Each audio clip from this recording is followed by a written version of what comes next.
ನೋಡಿದ್ರು ಸಂತೋಷ, ನಗುಮುಖದಿಂದ ಆ ನಂದ ಗೋಕುರವಾಗಿ ಮನೆ ಬೆಳಗ್ತಾ ಇರ್ತದೆ.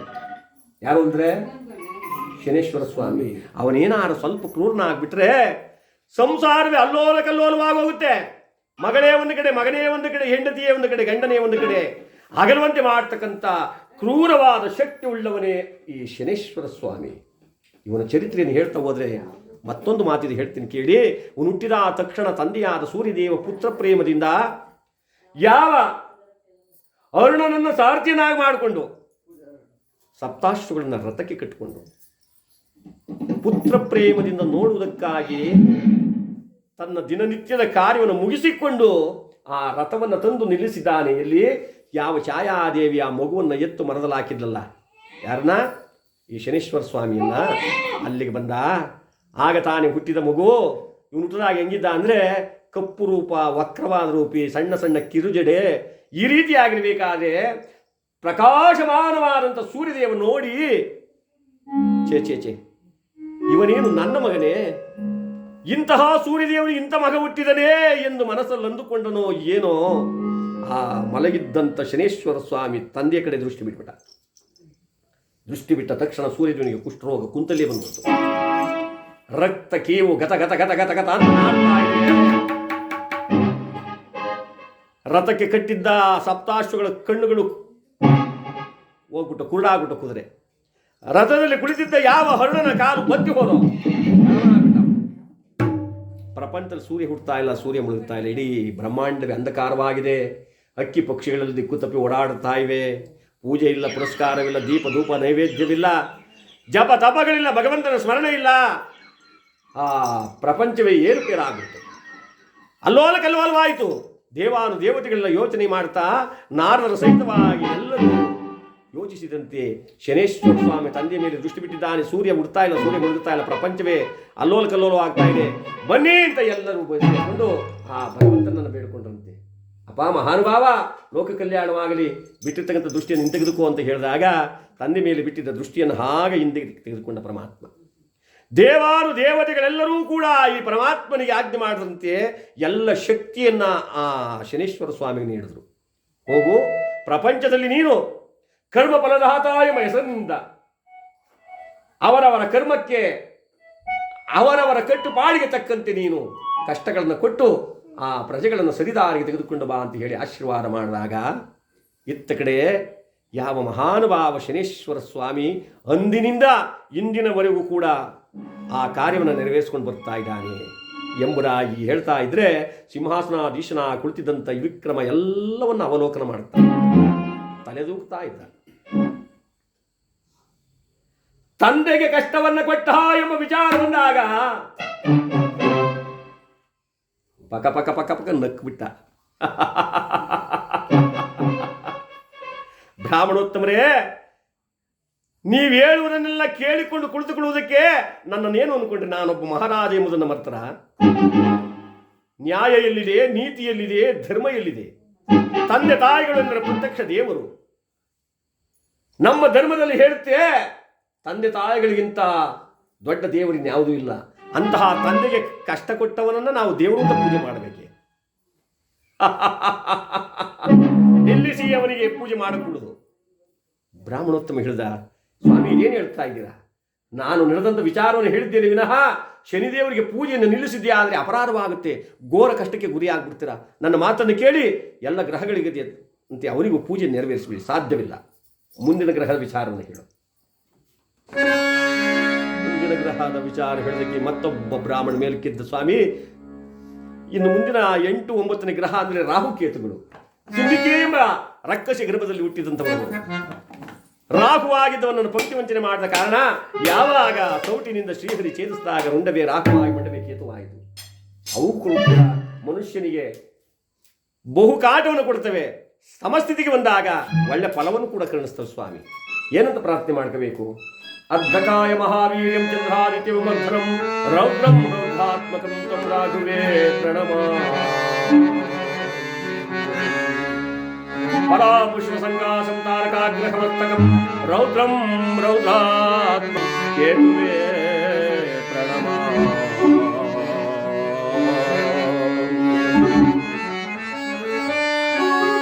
ರಾಘುಕೇತುವಿನ ಪಾದಕ್ಕೆ ಗೋವಿಂದ, ಲಕ್ಷ್ಮೀನಾರಾಯಣ ಸ್ವಾಮಿಯ ಪಾದಕ್ಕೆ ಗೋವಿಂದ, ಮುನೇಶ್ವರ ನಿನ ಪಾದಾರವೇ ಗತಿ ಗೋವಿಂದ. 7ನೇ ಬ್ರಾಹ್ಮಣ ಹಂಗೆ ನಿಂತವನೆ, ಕೈ ಮುಗ್ದ. ಮಹಾಪ್ರಭು, ಮಹಾರಾಜರೇ, ದಯಮಾಡಿ ಆ ಶನೇಶ್ವರ ಸ್ವಾಮಿಗೂ ಕೂಡ ಪೂಜೆಯನ್ನು ನೆರವೇರಿಸ್ಬಿಡಿ, ಪೂಜೆಯನ್ನು ಸಮಾಪ್ತಿ ಮಾಡೋಣ ಅಂದರೆ ಯಾವ ವಿಕ್ರಮ ಹೇಳಿದ, ಎಲ್ಲವಾ ಬ್ರಾಹ್ಮಣ ಹುಟ್ಟಿದಾಗಲೇ ತನ್ನ ಪಿತನಿಗೆ ಕಂಡ ರೋಗವ ತಂದ ನೀಡನ,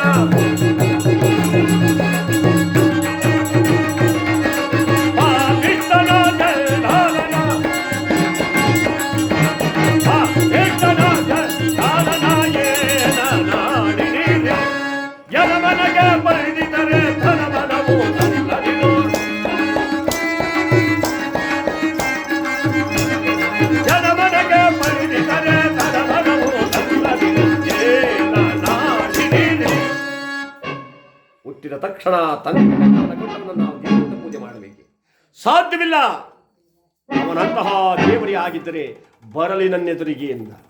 ಸ್ವಾಮಿ, ಗುರುಮೂಲ, ನದಿ ಮೂಲ, ದೈವಮೂಲ, ಸ್ತ್ರೀ ಮೂಲವನ್ನು ಹುಡುಕಬಾರದು ಅಂತ ನೀವೇ ಹೇಳಿದ್ದೀರಾ. ದಯಮಾಡಿ ಈ ರೀತಿಯಾಗಿ ಚರ್ಚೆಗೆ ಅವಕಾಶ ಮಾಡಿಕೊಡ್ಬೇಡಿ. ಅವನಿಲ್ಲದ ಸ್ಥಳವಿಲ್ಲ, ಅವನಿಲ್ಲದ ನೆಲೆ ಇಲ್ಲ. ಎಲ್ಲೆಲ್ಲಿಯೂ ಕಲ್ಲಲ್ಲಿ, ಮುಳ್ಳಲ್ಲಿ, ಕ್ರಿಮಿಕೀಟಗಳಲ್ಲಿಯೂ, ಇಡೀ ಬ್ರಹ್ಮಾಂಡದಲ್ಲಿಯೂ ಅವನು ಅಡಗವಾಗಿದ್ದಾನೆ. ನನ್ನ ಮಾತನ್ನ ಖುಷಿ ಎಂದು ಭಾವಿಸಬೇಡಿ. ಇದು ಕೈ ಮುಗಿದು ಕೇಳ್ಕೊಳ್ತೀನಿ.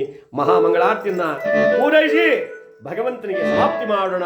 ಅಂದರೆ ತಾಯಿ ತಂದೆಯ ಮೇಲೆ ಕೋಪವೇ ಮಗನಿಗೆ,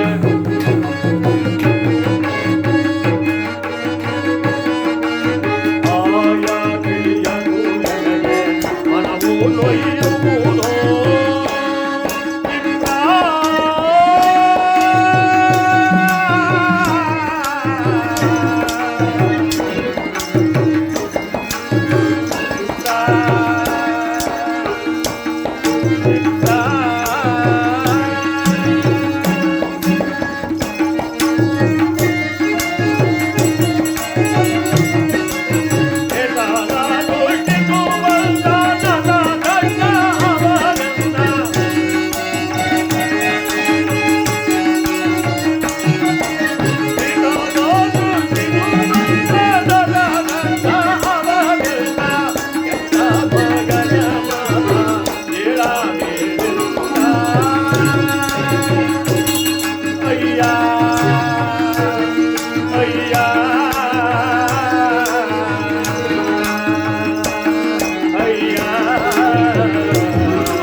ಎತ್ತ ತಂದೆ ತಾಯಿಗಳ ಮೇಲೆ ಅಪವಾದವನ್ನು ತಂದವನು, ಅವನಿಗೆ ಕಡು ಕಷ್ಟವನ್ನು ಕೊಟ್ಟವನು ನಾವು ದೇವರಿಂದ ಪೂಜೆ ಮಾಡಬೇಕು. ಸಾಧ್ಯವಿಲ್ಲ. ಅವನಂತಹ ನಿಜವಾದ ದೈವವೇ ಆಗಿದ್ದರೆ ಹೊರಲಿ ನನ್ನ ಕಣ್ಣೆದುರಿಗೆ ಕರೆಸು ಅವನನ್ನ. ಒಂದು ವೇಳೆ ನೀನೇನಾದ್ರೂ ಅವನನ್ನ ಕರೆಸಲಿಲ್ಲ ಅಂದ್ರೆ ಇದೋ ಈ ಖಡ್ಗದಿಂದ ನಿನ್ನ ಮಸ್ತಕವನ್ನ, ಹರಿತವಾದ ಖಡ್ಗವನ್ನ ತನ್ನ ಓರೆಯಿಂದ ಈಚೆಗೆ ತೆಗೆದಂತ ಮಹಾರಾಜ ಆ ಖಡ್ಗವನ್ನು ಹಿಡ್ಕೊಂಡು ನಿಂತಿದ್ದಾನೆ. ತೋರಿಸುವ ಆ ಶಿರಿಯನ್ನ. ಬ್ರಾಹ್ಮಣೋತ್ತಮನ ಕಣ್ಣಿನಿಂದ ಕಣ್ಣೀರು ದಳ ದಳ ದಳ ದಳ ದಳ ದಳ ಬರುತ್ತಾ ಇದೆ. ಸ್ಮರಣೆಗೈದವರಿಗೆ ಗತಿಯ ತರಬಹುದೇ ಒಡೆಯ,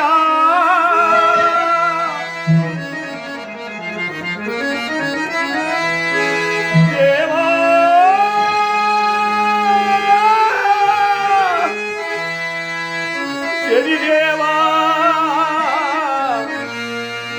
ಎಲ್ಲಿರುವೆ ಕೇಳಿಸದೆ ಆಲಿಸೋ.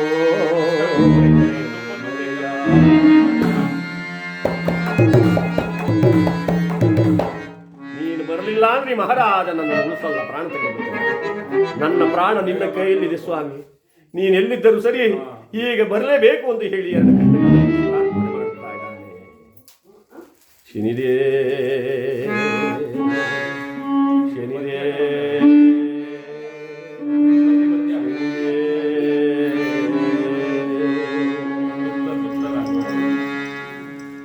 ಬಾ ತಂದೆ ಶನಿದೇವಾ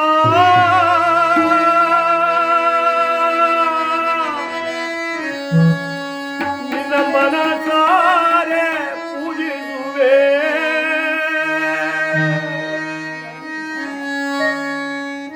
ಬಾ ತಂದೆ ಶನಿದೇವಾ ನಿನ್ನ ಮನಸಾರೆ ಪೂಜಿಸುವೆ ಬಾ ತಂದೆ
ದೇವದೇವಾಮಯ ಅನಾಥ ರಕ್ಷಕ ಆಪದ್ಬಂಧು ಭಕ್ತವತ್ಸಲ ದಯಾಸಾಗರ ಎಲ್ಲಿರುವೆ?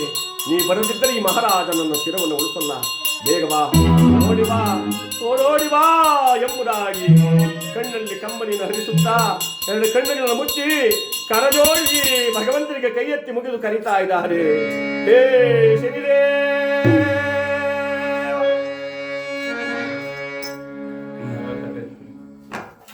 ಇವನು ಕೂಗಿದ ಕೂಗಿಗೆ ಭಗವಂತನ ಆ ಕಿವಿಗೆ ಆ ಶಬ್ದ ಮುಟ್ಟುಬಿಡ್ತು, ಅಥವಾ ಈ ರಾಜನಾಡುತ್ತಿರೋ ನಿಂದನ ವಾಣಿಯ ಭಗವಂತನ ಕಿವಿಗೆ ತಟ್ಟಿಬಿಡ್ತು. ಅಂತರಿಕ್ಷದಲ್ಲಿ ಸಂಚಾರಾರ್ಥವಾಗಿ ಕಾಗೆ ಕಟ್ಟಿದ ತೇರಿನಲ್ಲಿ ಬರುತ್ತಿದ್ದ ಮಹಾನುಭಾವ ಶನೇಶ್ವರ ಸ್ವಾಮಿ ಗಗನ ಮಾರ್ಗದಲ್ಲಿ ಬರುವ ಶನಿ ರಾಜ ಕೇಳಿದ ನೀ ಮಾತಾ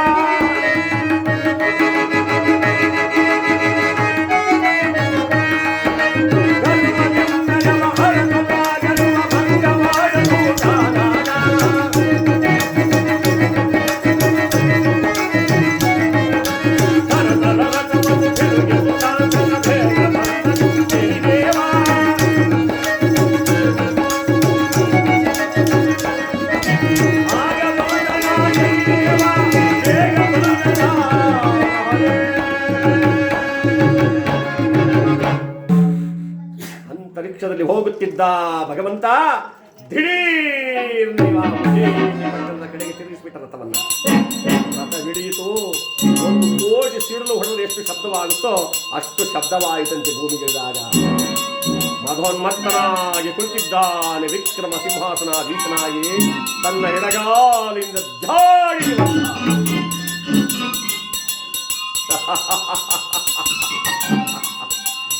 ನೆಲವೋ ವಿಕ್ರಮ, ಇವನ್ಯಾರು? ಇವನ ಅಂಶವೆಂತಾದ್ದು? ಈ ಶನಿ ಅಂದರೆ ಏನು ಎಂಬುದನ್ನು ಹರಿಯಲು ಸಾಧ್ಯಾದ ನೀನು ನನ್ನ ಜರಿದೆಯ ನೋಡು ಎಂಬುದಾಗಿ ಗರ್ಜಿಸುತ್ತ ಸಿಂಹದಂತೆ ತಾ ನಿಂತಿರಬೇಕಾದ್ರೆ ಯಾವ ವಿಕ್ರಮ ಸಿಂಹಾಸನದ ಕೆಳಗೆ ಉರುಳಿ ಉರುಳಿ ಉರುಳಿ ಬಿದ್ದಿದ್ದಾನೆ.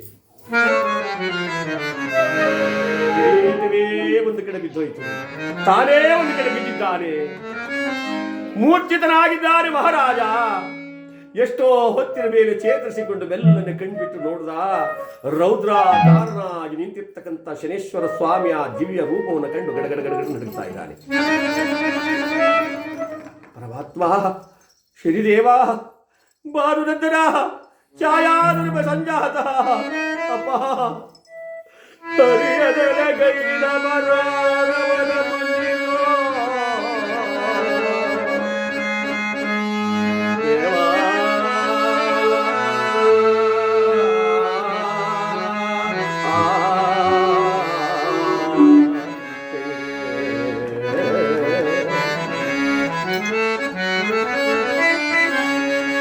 ಯಾರಾಗುವೆನು ನಿನ್ನ ಚರಣ ಕಮಲಗೆ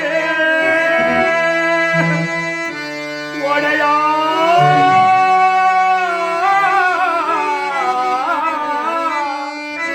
ಕೊರೆಯ ಕರುಣವ ತರಣನ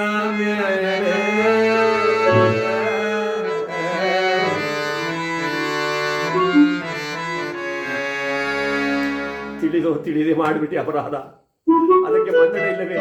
ಕಾಪಾಡು ಶನಿದೇವ, ಕೃಪೆ ತೋರು, ಕಾಪಾಡು ನನ್ನನ್ನ ಅಂತ 2 ಪಾದವನ್ನು ತಬ್ಬಿಕೊಂಡು ಗಳ ಗಳ ಗಳ ಗಳ ಗಳ ಗಳ ಗಳದ ಕಣ್ಣಲ್ಲಿ ನೀರನ್ನು ಹರಿಸುತ್ತಿದ್ದಾನೆ ಮಹಾರಾಜ. ನಕ್ಕನಂತೆ ಪರಮಾತ್ಮ.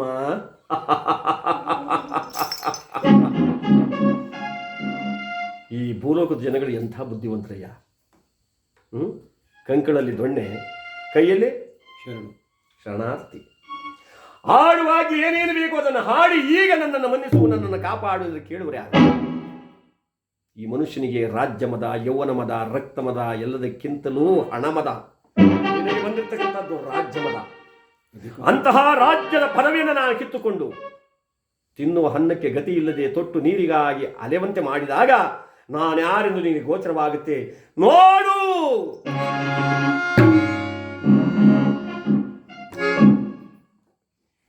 ಅರಿಯದೆ ಗೈದಿಗ ಅಪರಾಧವೋ ಮನ್ನಿಸಿದ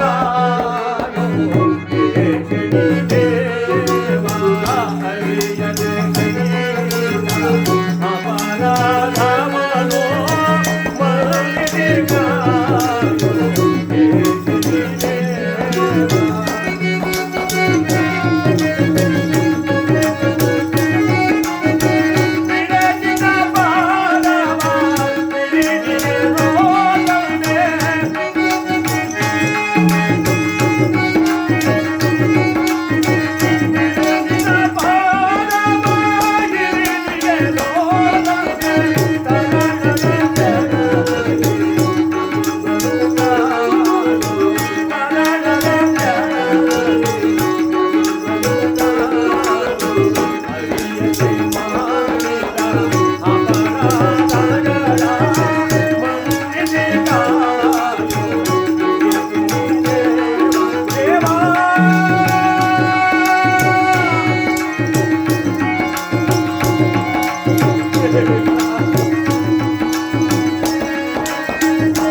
ಅಪರಾಧಕ್ಕೆ ಮನ್ನಣೆ ಇಲ್ಲವೇ ತಂದೆ?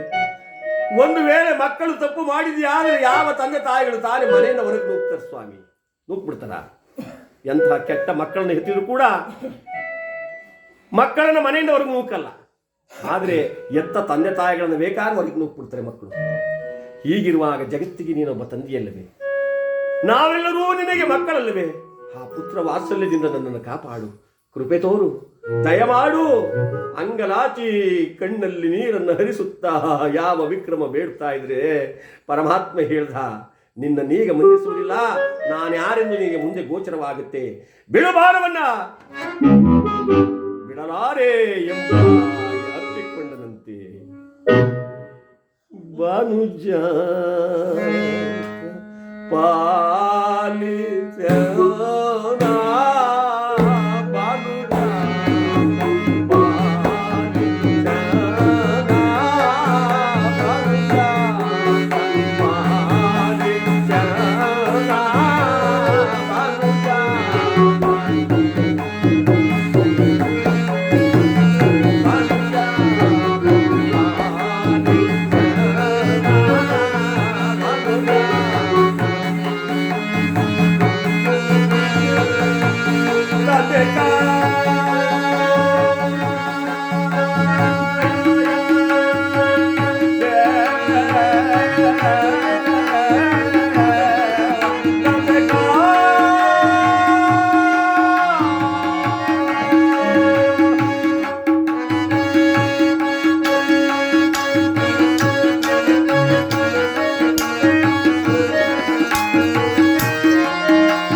ಧ್ಯಾನಿಸಿದರೂ ಕೂಡ ಪರಮಾತ್ಮ ನಿನ್ನ ನೀಗ ಮನ್ನಿಸುವುದಿಲ್ಲ.